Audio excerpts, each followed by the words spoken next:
বিয়ের পর এই নিয়ে আমি দ্বিতীয়বার শিবরাত্রি করছি। তো প্রথমবার তো আমি বেশ বড়সড় করে শিব ঠাকুরকে প্রতিষ্ঠা করেছিলাম, বাড়িতে পুজো করেছিলাম, ব্রাহ্মণকে বাড়িতে ডেকে পুজো করেছিলাম। কিন্তু এবছর যেহেতু বেবি এত ছোট, বাড়িতে এত কিছু গুছিয়ে পারবো না, তো সেই কারণে আমি বাড়িতে ছোটোখাটো করে নিজের মতন করে পুজো করেছি। আর তার সাথে সাথে আমি আমাদের সামনে যে পঞ্চাননতলা মন্দির, সেখানে গেছিলাম সকালবেলা যজ্ঞের পুজো দিতে, কারণ সন্ধেবেলা থেকেই পুজো শুরু হবে, মানে বিকেলের পর থেকে।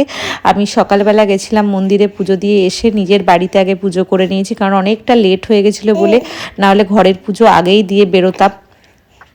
তো লেট হয়ে যাচ্ছিলো যজ্ঞের পুজোটার জন্য, সেই জন্য ওখানে আগে পুজো করে তারপর বাড়িতে এসেছি। বাড়িতে এসে গুছিয়ে গেছি সুন্দর করে, মহাদেবকে সাজিয়ে যতটা পেরেছি পুজো করে তারপরে চলে গেলাম মন্দিরে। মন্দিরে যজ্ঞের পুজো প্রায় শুরু হয়ে গেছে, তো সেখানে গিয়ে যজ্ঞের পুজোটা দিয়ে তারপর আবার বাড়িতে ফিরবো। এদিকে মনটা তো পড়ে আছে বেবির কাছে। আর আমি বাড়িতে ঢুকলেই আমার বেবি আমার সাথে এত কথা বলে, তোমাদের সাথে সেটা অবশ্যই শেয়ার করতে না করে পারছি না। এবার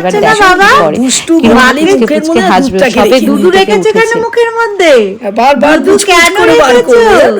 কেন রেখেছো মুখের মধ্যে দুধুন? আমাকে বোকা খাবে, আমাকে বোকা খাবে। দুট্টু স্মাইল করছো, দুট্টু স্মাইল করছো, আমাকে বোকা খাবে বলে। মাকে চিনতে পারছো না?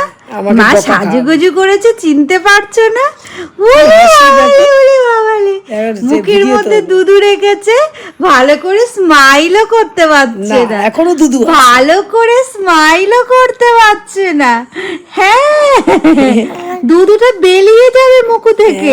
বসিয়ে রাখি জানো বেবি, আমার বেবি কোথায়? এই যে তোমার কোথায়? এই যে আমার বেবি, এই যে বেবিটা, এই যে, এই যে। গালটা ফোলা কেন? গালে কি রেখেছো? দুধুন রেখেছো গালে? গালে দুধুন রেখেছো? হাসতে পারছো না মাকে দেখে? মায়ের কোলে তো আসবে। হ্যাঁ, দুধুনটা গিলে ফেলো, দুধুনটা গিলে ফেলো। কতক্ষণ বসে রেখেছি। হ্যাঁ, হ্যাঁ, তুমি আসবে মায়ের কাছে, আসবে, আসবে মায়ের কাছে, আসবে। হ্যাঁ, এই তো, এই তো, কি সুন্দর স্মাইল করছে, সব কথা বুঝতে পারে। অনেকক্ষণ পর মাকে দেখছে তো, খুব খুশি।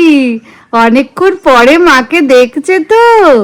ও বাবালে, ঘুমু থেকে উঠেছে, উঠে দুধুন খেয়েছে।